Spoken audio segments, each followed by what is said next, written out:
Organisational psychology है क्या, और उसके बाद वर्क प्लेस स्ट्रेस क्या है और उसको हम कोप कैसे करते हैं। कि स्विच लगा दें, सुबह 9 बजे लगा दें, शाम 9 बजे उतार दें।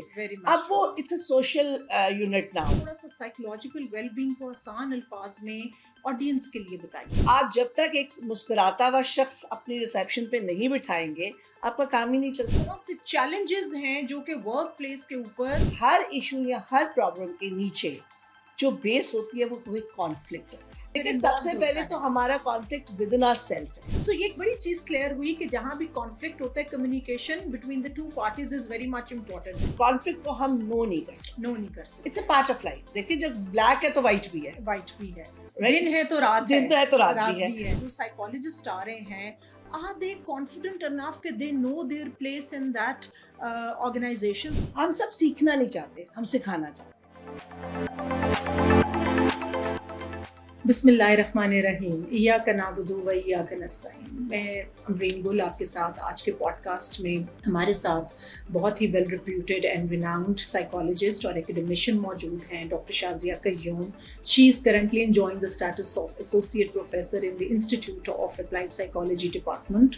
इसके अलावा उनका जो major area of specialisation is organisational psychology, और प्रोफेशनली भी जो है शी इज़ वेरी साउंड, और जब भी उन्हें टाइम मिलता है वो साथ साथ क्लिनिकल प्रैक्टिस भी करती हैं, but her major expertise they are into educational psychology. Thank you so much doctor Shazia आपका।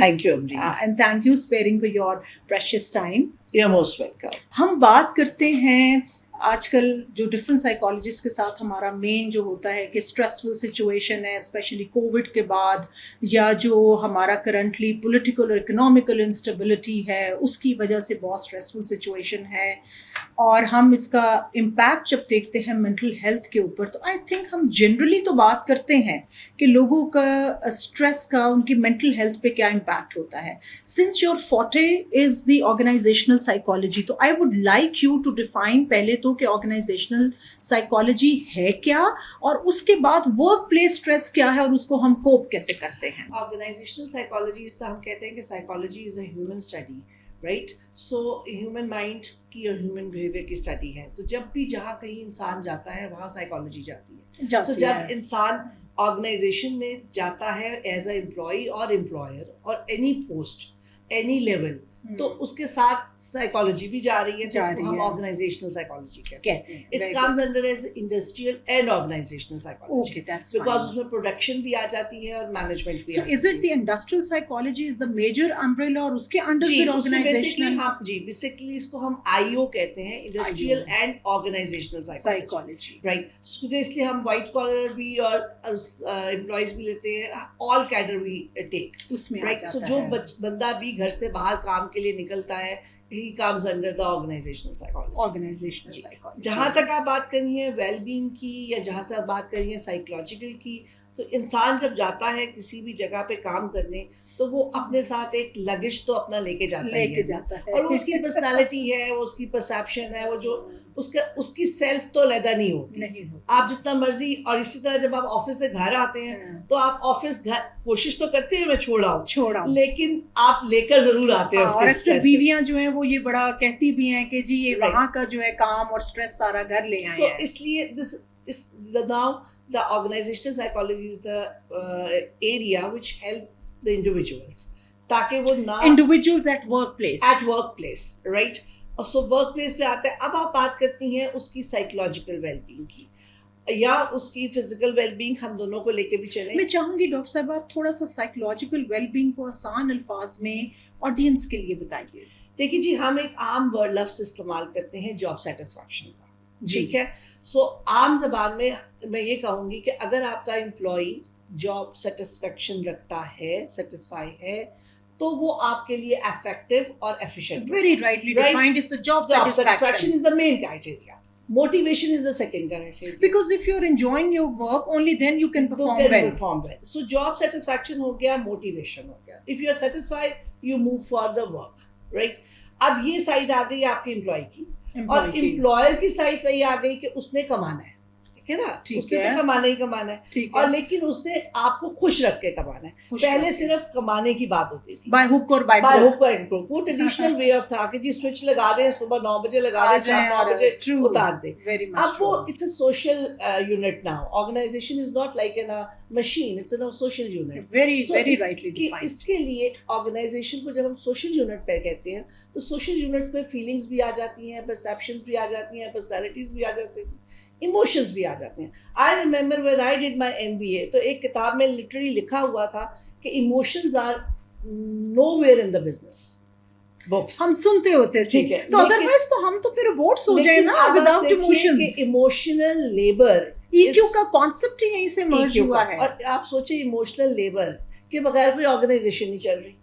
Is a new word. Is a new word you have introduced, the emotional labor. जी, आप जब तक एक मुस्कुराता हुआ शख्स अपनी रिसेप्शन पे नहीं बिठाएंगे, आपका काम ही नहीं चलता। नहीं चलता। True. हम बचपन से देखते हैं, जब हमारे दिमाग में एक लफ्ज आता है मैनेजर, तो हमें दो ही मैनेजर ख्याल आते हैं, एक होटल में टाई लगा हुआ मैनेजर और एक बैंक में एग्जैक्टली। राइट, और वो मुस्कुरा या जब सर्जन का ख्याल आता है तो हमेशा मेल का आता है, फीमेल सर्जन ज़हन में नहीं आती। या gynaecologist, same goes with the gynaecologist. So जो हम मैनेजर्स की बात करते हैं तो हमारे दिमाग में वही दो मैनेजर्स आते हैं, राइट। यस। सो इसलिए हम भूल गए हैं कि ऑर्गेनाइजेशन सिर्फ मैनेजर नहीं है, या सिर्फ एक नहीं, हर लेवल है। अब प्रॉब्लम कहाँ, हायरार्की है। हायरार्की है। अब प्रॉब्लम कहाँ आ रही है कि जिस तरह हम सोशल सेटअप में हायरार्कीज में इश्यूज हैं, रोल्स में इश्यूज हैं, प्रोसीजर्स में, सेम ऑर्गेनाइजेशन में इश्यूज होते हैं। और मैं ये बात हमेशा कहती हूँ कि इश्यूज क्या है, प्रॉब्लम्स क्या है। इसमें मैं जरा चाहूंगी कि कौन से चैलेंजेस हैं जो कि वर्क प्लेस के ऊपर जो एम्प्लॉयज जो हैं वो फेस करते हैं, उनको हम थोड़ा सा हाईलाइट करें। देखिए, पहले हमें ये बात डिफाइन करनी चाहिए कि इशू या प्रॉब्लम क्या चीज़ होती है। ठीक है, ठीक है। हर इशू या हर प्रॉब्लम के नीचे जो बेस होती है वो एक कॉन्फ्लिक्ट होता है। कॉन्फ्लिक्ट होता है। इसको उर्दू में हम क्या कहेंगे? कॉन्फ्लिक्ट इज बेसिकली, हम कहते हैं क्लैश ऑफ इंटरेस्ट, यानी किसी आपका व्यू एक है, डिफरेंट व्यू पॉइंट्स। ठीक है, ठीक है। अब कॉन्फ्लिक्ट क्या है? हम जब आपस में ये फैसला अपने अंदर ये फैसला करना चाह रहे होते हैं कि जी मैं ये रंग पहनूं या मैं ये रंग पहनूं, वेरी तो ट्रू। देखिए ये तो मेरे अपने अंदर ही सो कंफ्यूजन डिसीजन मेकिंग में बेसिकली फर्दर जाकर सबसे पहले तो हमारा conflict within ourself है, राइट।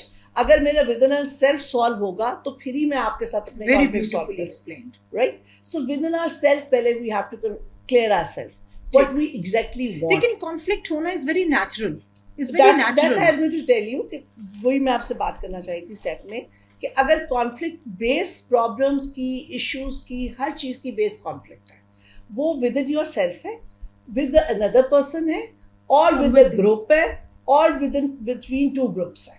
ये किसी भी लेवल पे हो सकता है, और अब तो ग्लोबल भी हो सकता है। आप अगर ये कहें कि जी मेरे पास कोई कॉन्फ्लिक्ट नहीं है, तो it is impossible, because it is inevitable. ठीक है, कॉन्फ्लिक्ट को हम नो नहीं कर सकते। It's a part of life. देखिए, जब ब्लैक है तो वाइट भी है, वाइट भी है, दिन है तो रात है, दिन है तो रात भी है। तो फिर अगर कॉन्फ्लिक्ट खत्म हो गया तो जिंदगी खत्म हो गई। So conflict primarily is a positive word, I guess, जो कि हमें it is a positive word for progress, but is a negative word जब हम लोगों की टांगें खींचते हैं। ठीक है, राइट, जब हम लोगों के काम अड़ाते हैं। मेरे कुछ रिसर्चेज ऐसी हुई की हैं मैंने, और मुझे जो चीज़ बहुत सरप्राइजिंग मिली है, जो मैं आप लोगों से ज़रूर शेयर करना चाहूँगी, कि एक जो हमें ख़ास तौर पे एशिया में जो कॉन्फ्लिक्ट मिल रहा है, और मुझे पाकिस्तान में बहुत ज़्यादा प्रोफेशंस में मिला है, अच्छा, and that is a new concept, that is masquerading. Masquerading is a conflict which is basically the main cause जो हमारे ऑर्गेनाइजेशंस में प्रॉब्लम क्रिएट कर रही है। अब आप मुझसे पूछेंगी वो क्या है? मैं ये चाहूंगी कि थोड़ा सा I personally know it, but for the sake of the audience I would like you to explain it. हम लोग बेसिकली हम किसी को पसंद नहीं करते, और जब हम किसी को पसंद नहीं करते, हमारे अपने इमोशंस होते हैं, हमारे, और उसको हम प्रोजेक्ट दूसरों पे करते हैं। हाँ, बेसिकली जब हमारे इमोशंस होते हैं जो कि नेगेटिव हैं किसी के लिए, ठीक है, उसको हम काम में निकालते हैं। आप देखिए डिस्प्लेस करते हैं। आप मोस्टली यही होता है कि बॉस को वो बंदा पसंद नहीं है, लिहाजा उसके काम में भी नुक्स निकलता है। ठीक है, और जब आप एम्प्लॉय से पूछेंगे तो वो कहेगा जी कि मैं जितना अच्छा भी लेके जाऊं उसको काम पसंद नहीं आता। ठीक है। So, जब आप अपने इमोशंस को ट्रांसफॉर्म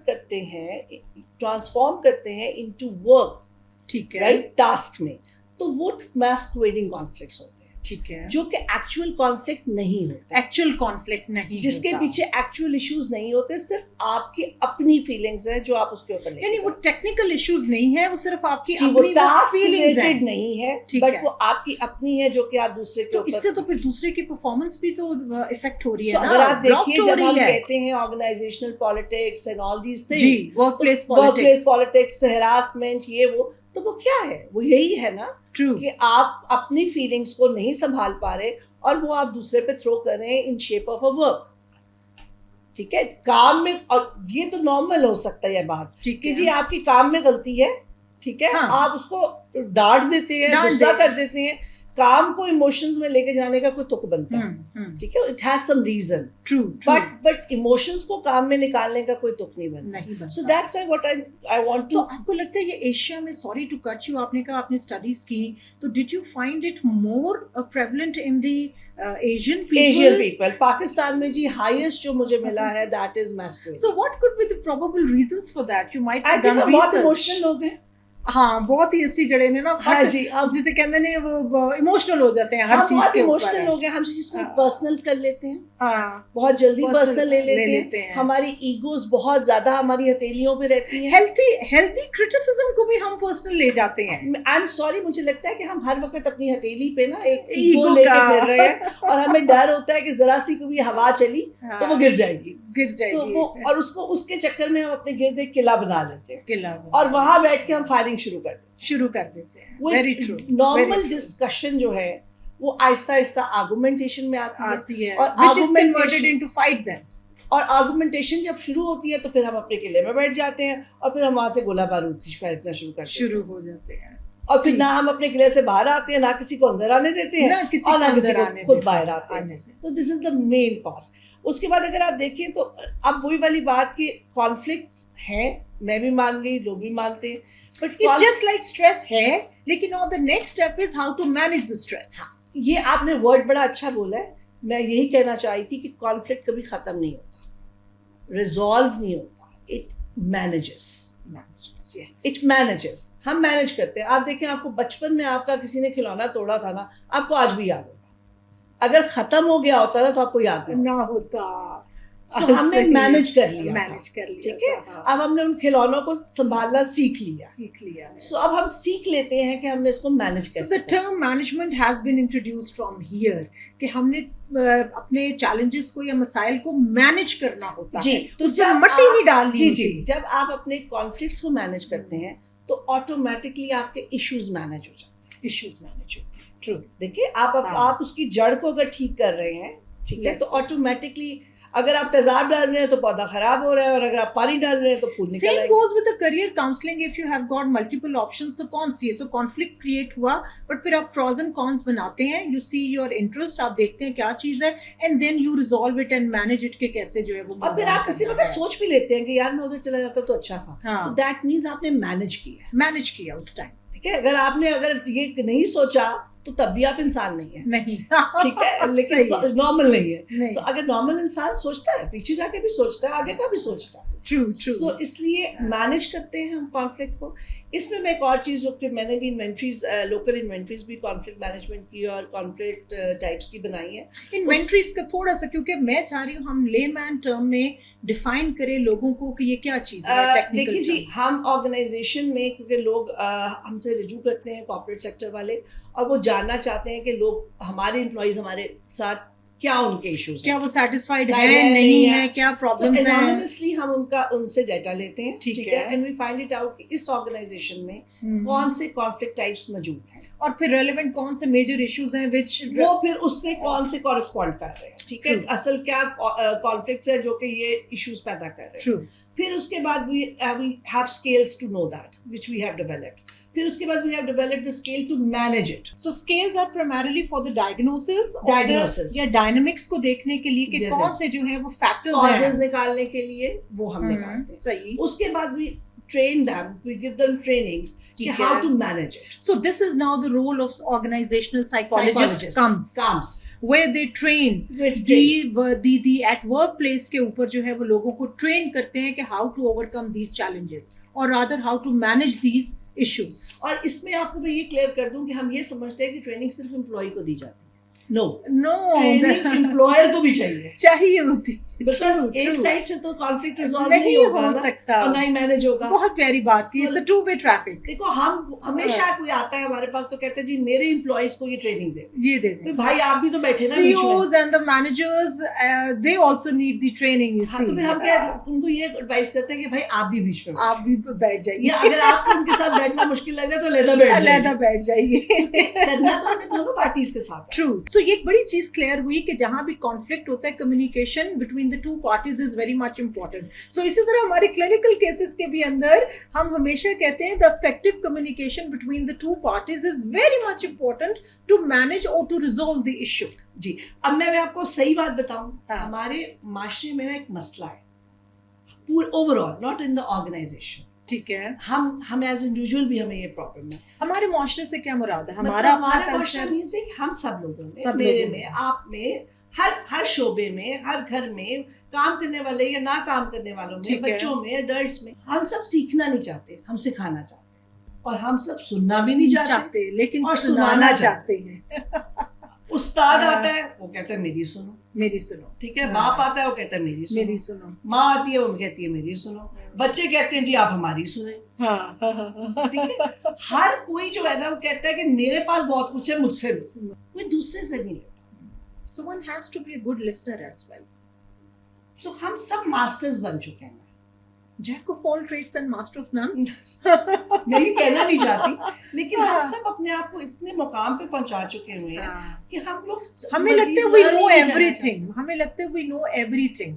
और माजरत के साथ पिछले दिनों कुछ ये वर्ड भी बड़ा चला था कि जाहिल के वर्ड के ऊपर भी बड़ी इसी पे बात हुई थी कि मेरा ख्याल है कि हर इंसान को, और ये एक प्रोसेस ऑफ लर्निंग है जो कि चलता रहता है, इल्म हासिल करना तो हमेशा के लिए है, और मेरा ख्याल है कि हमें बहुत ज़्यादा इसको पर्सनल लेना भी नहीं चाहिए। जैसे मैंने आज एक दो टर्म्स आपसे नहीं सीखी हैं, हालांकि I am my self in the same discipline, लेकिन वो मेरे लिए बिल्कुल न्यू टर्म्स थी और मैंने कहा कि I would like you to talk on to that.